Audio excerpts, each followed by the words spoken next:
All right, what's up, everybody? Welcome back to Nick Carrier's Best You podcast. I'm super fired up today to be joined by the one and only Sean O'Keefe. Sean, I just want to start off by saying thanks so much for spending the time with me today. Great to be here. Thanks, Nick. Thanks for having me.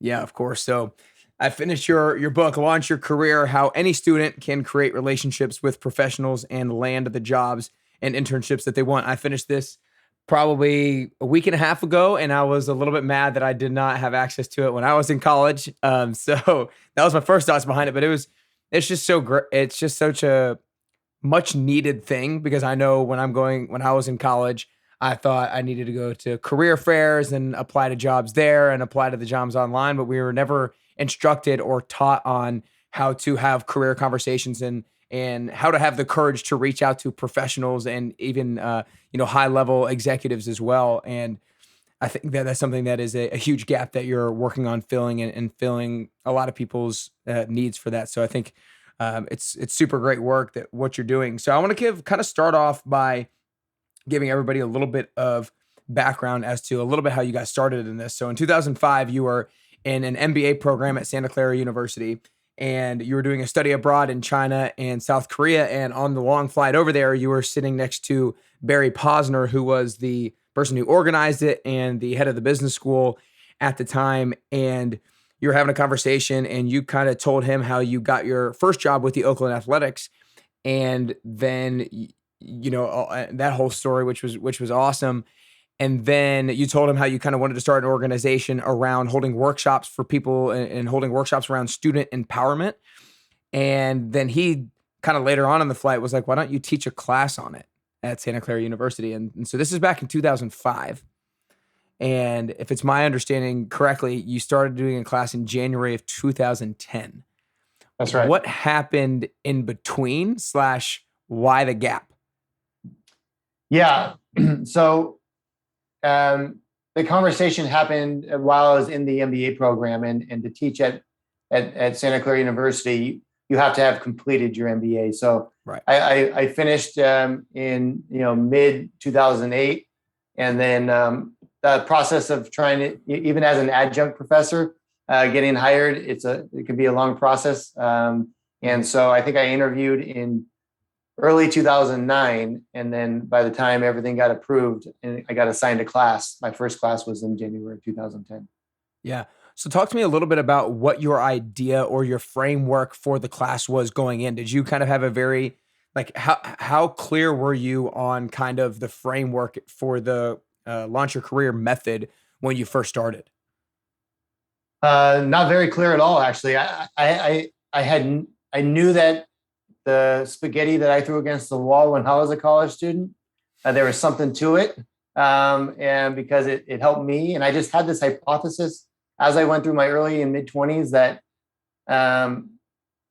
based on all the conversations I was having with coworkers and clients and friends, et cetera, this experience that I had with a professor teaching me how to zig when others zag and not just only go to career fairs and not just only apply to job online, but in addition to that, which those things are great. If you can get a job that you want through those means, fantastic. But a lot of students can't. The jobs that they want, either the recruiters don't come to your school, or they're in such high demand that maybe you don't make it. But that doesn't mean you can't get one of those jobs, because statistics say that you're 12 times more likely to get a position that you apply to online or through a career fair if you can develop an internal advocate.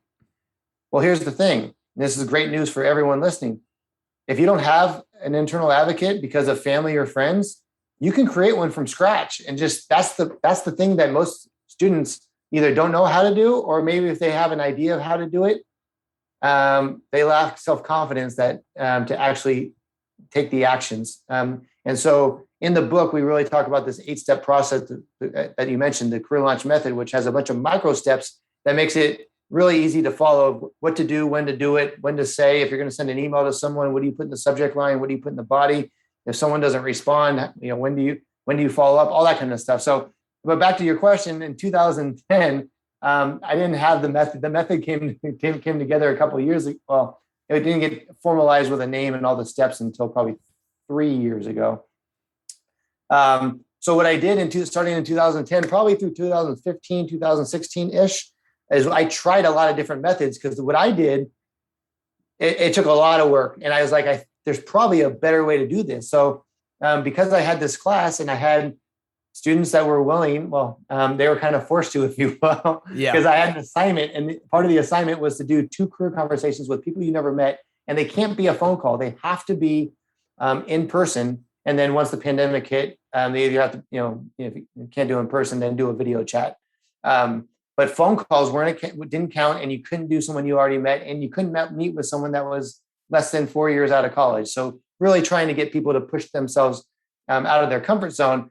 And so step 4 of the method is outreach. So within step 4, we tried all different combinations, like a 5-day strategy, a 7-day strategy, a 15-day strategy, a 30-day strategy. And so after looking at all the data of testing lots of different ways, we realized that this 10-day strategy that's in the book is the best method. And you're not contacting someone every day for 28 days.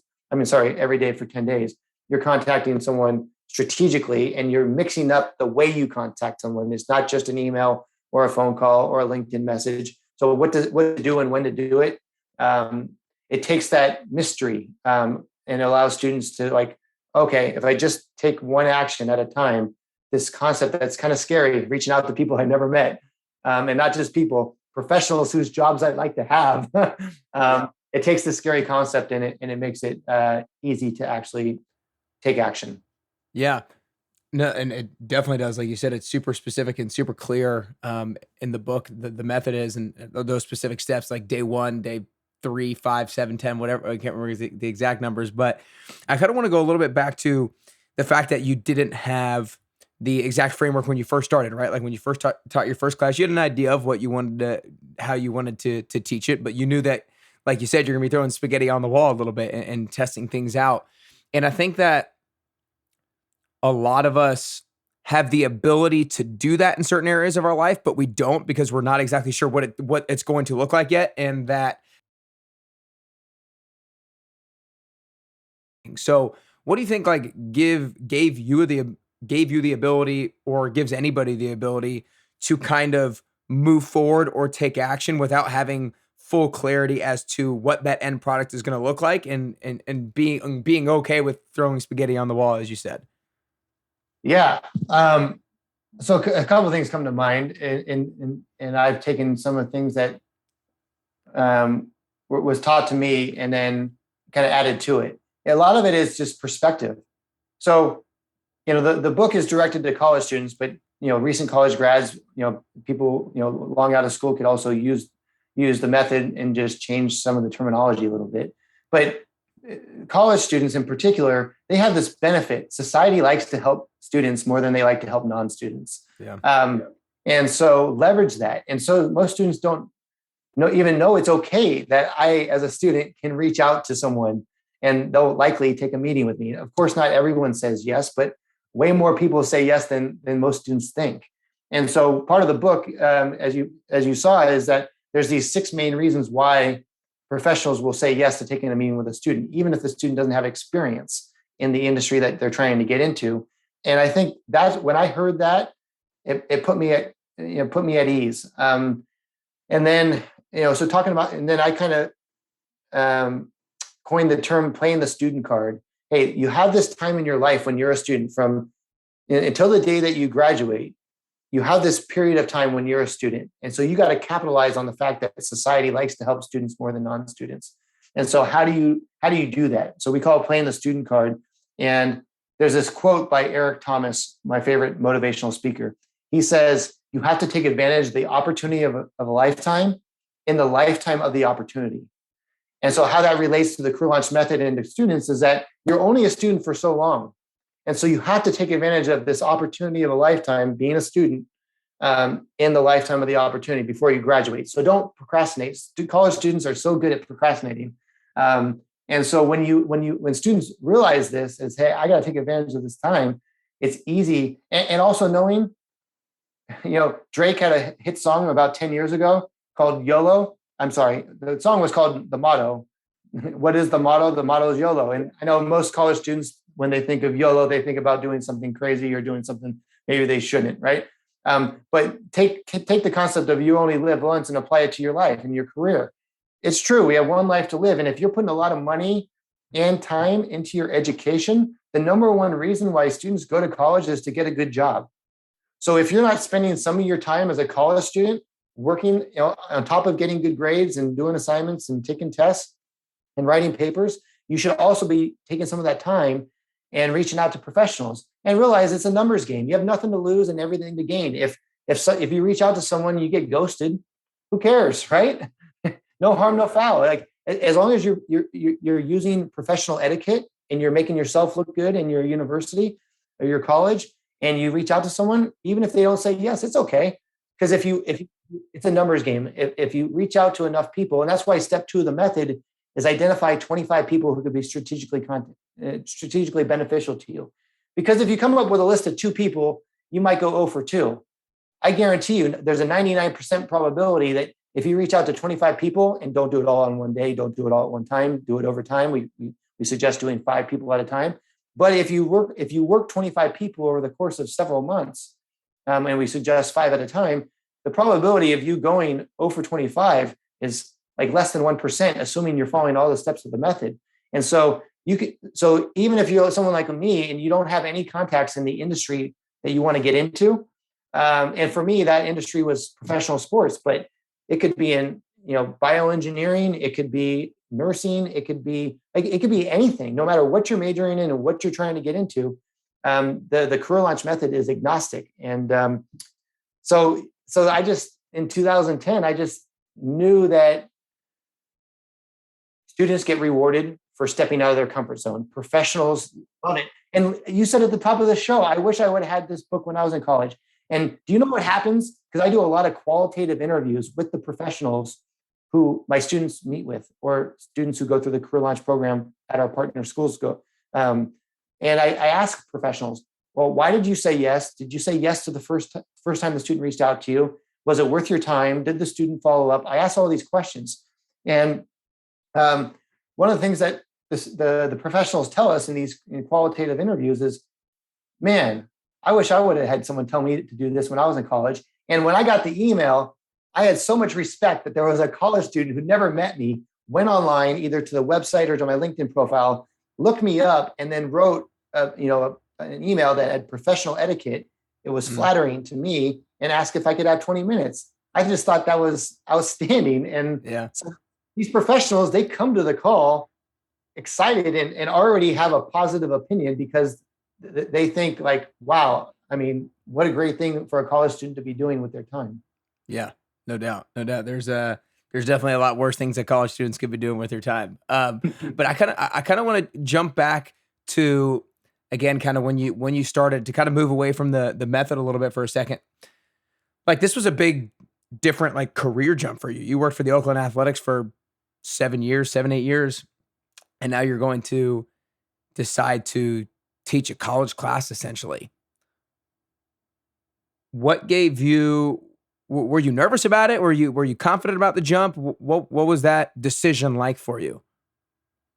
Well, when I was on that plane flight to Korea, sitting next to the dean of the business school, and he said, "How would you like to teach?" I had total imposter syndrome, meaning like I did not think I was qualified. I didn't, I was a community college student who transferred to a public university as an undergrad. I barely scrapped out a 3.0, and he's asking me to teach at this private business school in the heart of Silicon Valley. I was like, I don't think I'm qualified. But he said to me, I didn't say that exactly. He said, well, you have subject matter expertise. You've done this. You've already proven success that this proactive outreach to professionals can pay off. Two of your three internships in professional sports were in the hidden job market. And because of those internships, you landed a full-time job. So you have more credibility.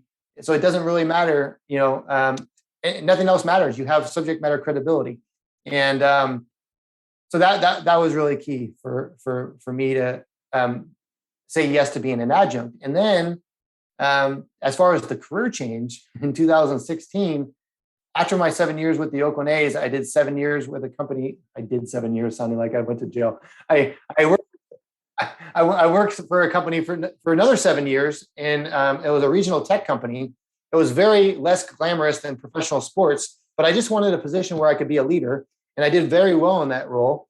And then where I was teaching at Santa Clara University as an adjunct, they're like, hey, we have this non-tenure track full-time position. Would you be interested in, the person that I reported to, he left and I got recommended to the position. And I had to have some serious conversations with my wife because this was a dream job. I was loving teaching as an adjunct, but I was only teaching like 2 classes a year. And I thought to myself, man, in my 50s, once I kind of stop working in this other industry and I'm financially comfortable, then I'll make the change to teach full time. But, you can't just go through life only thinking about money and financial security. There's something to be said for, listening to your intuition and knowing you had to take advantage of the opportunity of a lifetime within the lifetime of the opportunity. Exactly. Well said. Yeah. And so I felt like, so a lot of people go through life and they don't realize that they have a gift. I'm fortunate to be someone that realized I have a gift. And really the gift was given to me by a professor that I had in college. And I felt like in my heart, my duty is to pay it forward because not enough students are getting taught this across the country. And so if I can go from teaching 2 classes a year to teaching 6, 7, or 8 classes a year, man, that's probably what I should be doing with my time, even though it required a $200,000 pay cut. Yeah. The great thing about being a college professor, if you're not tenure track, you have and you're not doing research, you have other time throughout your week to be working on consulting or starting a business or starting a social enterprise like I did. And that's encouraged by the university. And so I thought, you know what? I didn't know how to get into professional sports. I didn't know how to, be a leader when I took my next job. I didn't know that, if I could be a successful, effective, teacher, professor. I don't know for sure that I could figure out how to be a consultant or start a social enterprise. I just said, I'm willing to take the risk and bet on myself and took the position at Santa Clara. And then that led to me starting the Career Launch Social Enterprise not too long after that. Yeah. Well, I mean, I think, anytime you step into something that is unknown, anytime you step into uncharted territory or uncharted waters and you learn how to be proficient in that space, you build more confidence in that muscle of being able to step into more uncharted waters and become proficient. And then another step, and then another step, and another step, and you built that confidence up, and that probably gave you that confidence to make that jump into the $200,000 pay cut. So to kind of stay right there, a lot of people are listening might want to make a jump from the job they're currently in to a job that it is a pay cut, but they're a little bit more passionate about, and it's a little bit more of their dreamed opportunity. What gave you the confidence to be able to make that jump? Was it the fact that you had a conversation with your wife? Was it the fact that you already had relatively good financial stability? Was it the fact that I know I'm going to absolutely love this and I'm going to maybe find a way to make more money with it? Or what was really some of the biggest key factors to you being able to make that leap of faith? Yeah. Three things. It was both, having support from my wife. It was having been taught sound financial practices from a young age, and I can come back to that in a second. And then thirdly is my faith. And so if through prayer, through conversations with my wife, and knowing that worst case scenario, things didn't work out, I couldn't figure out a way to start a social enterprise or be a consultant. Richard Branson talks about anytime you start a new venture, so that whether you're starting a huge corporation like he does, or you're someone like me who's just going to do something on a smaller scale, bootstrapped, always protect your downside. That's what Richard Branson said. Always protect your downside. So if things don't go well, can you be okay? And so thinking about that quote that I read, many years ago, and also the advice I got when I was in college. My college job, I sold kitchen knives through Cutco. It's a job that's throughout the country. Most of their team is college students. And when I was going through their programming, they taught financial literacy, and they said, "Hey, even as a college student, you should open up a a retirement fund with some of the money that you're making from this part-time job. And they gave all the whys behind it, time value of money. And if you put money in the bank now and over 30 years from now, what it looks like compared to if you wait 10 years and start, and what the money would look like 20 years after the 10-year wait. And that just always made sense to me. And so, Well, even let's keep expand. I kind of want to keep expanding on this because I love giving practical advice, and I know there are a lot of people out there who maybe not right at this very moment they have the opportunity to change jobs, and it would be a pay cut, but at some point down the road they might. And one of the biggest things that would hold people back from doing that is the financial stability thing. So you talked about how you already having like retirement accounts set up, and that was back in college. But what are some other kind of practical things that you did to ensure that you kind of had sound practices in place so that you did protect your downside? Like, what does practicing or what does protecting your downside practically look like? Yeah, so living below your means. Right out of college, I didn't get the best apartment in the best city. Um, when it came time to buy my first home, didn't stretch myself. And then in addition, don't even though I could buy a nicer car, didn't buy the nicest car that I could afford. And then also, in addition to having retirement income and trying to max out my 401k ever since I was 22 years old, I was taught that you should also have 6 months of emergency money in your bank account. So on top of your retirement, if you could also have, and 6 months is hard. That's a lot of money just to have in your bank account on top of retirement. And so it does, for most people, that's really going to require you to be really thoughtful about, living below your means. But when you do that, the ability to negotiate for higher pay, maybe at the end of the year, with your boss, you could be more bold because worst case scenario, again, protect your downside. If things, if you said the wrong thing or whatever, you could always go out and get another job because most people can find another job in a month. You can certainly find another job that you like or you want within 6 months. If again, worst case scenario. So my wife and I did that, before I met my wife, and then we've done it together as a family. And always kind of had that cushion in case we ever wanted to either pivot into a new role or start a business. Yeah, no, I love it. I think those are super practical tips, and the live below your means. Everybody can think about something right now that they might be overexpending on, and when you make some of those first big purchases, whether it's a house, whether it's a car, keep in mind, don't necessarily buy something just because you can maybe afford it now. Buy something knowing that you want to have a little bit of extra savings, and then having that 6 months rainy day fund, obviously really important as well. And something that everybody needs to make sure that they do. With the career launch method, a lot of the people who are going to be listening, some are going to be like right in the beginning of their careers, maybe right out of college, but a lot of people are going to be young professionals from 25 to 30 to 35 years old. What are the couple of most important steps that are in this book that they need to be continually doing? Yeah, well, play the young professional card. There is 100%, just like there's a college student card, there's a young professional card. Yeah, yeah, and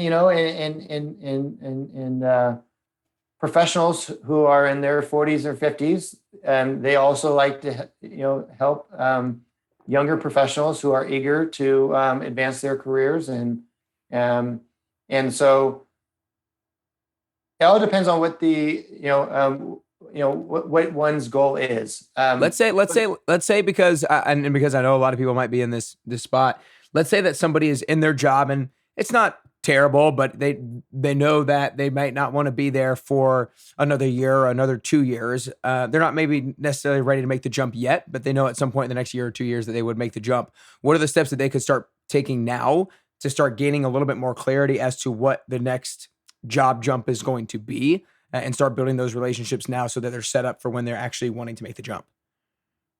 Yeah. So the first thing would be to identify where they might want to make a jump to. And is that internally, just in a different division or department within the organization or company that they're at? Or is it making a move to a new company or organization? And write down the different possibilities. And so step one, make a top 10 list. And then once you have a top 10 list, or at least a top five, step two of the method is identify 25 people that could be strategically helpful to you. And so what we say is pick 5 organizations, and one of those organizations might be the organization you currently work for, and then pick 4 more, and then utilize LinkedIn and other tools to look up either directors or VP type people that you could reach out to and set up career conversations and learn about them and their path and get advice for how you might want to transition at some point.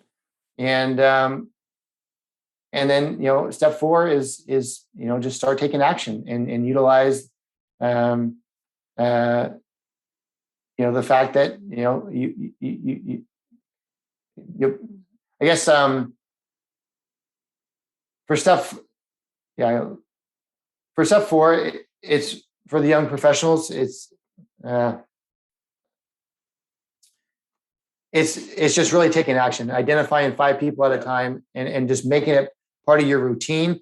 Whether you think you might want to jump ship and leave your current position in a month or a year, the more people that you can meet to kind of learn about what's going to be the best next step for you, or if you have crystal clarity on what the next step you want, how to build advocates so that when you apply, some companies have on the application, as you know, have a checkbox that you either need to check or leave unchecked of whether or not you know someone at the organization. And just think about hiring managers. So sometimes we forget what it's like on the other side of the coin. So hiring managers, when they're busy, their whole job isn't just recruiting. There are people who do recruiting for a living, but the career launch method states don't reach out to recruiters unless you actually want to be a recruiter. But for everything else, you want to identify the manager of the department that you want to get into, and then reach out to those people. And then when you do, it's important to identify that. I lost my train of thought again. There you go. You're good. And then you kind of want to talk to them, and like in the conversation, you kind of end up with maybe getting connected with a recruiter at some point, if I'm not mistaken. If you're looking for a job right now. Yes, but you want to get referred to the recruiter from the person who might be your boss. That is going to maximize your chances. And then once you meet that person, step 7 of the method is, or step 6 of the method is advanced follow-up, and that's where you think about how to end the conversation strongly. And one of the questions you probably want to ask in that scenario is, "Hey, if I get an interview, would you be able to put in a recommendation for me?"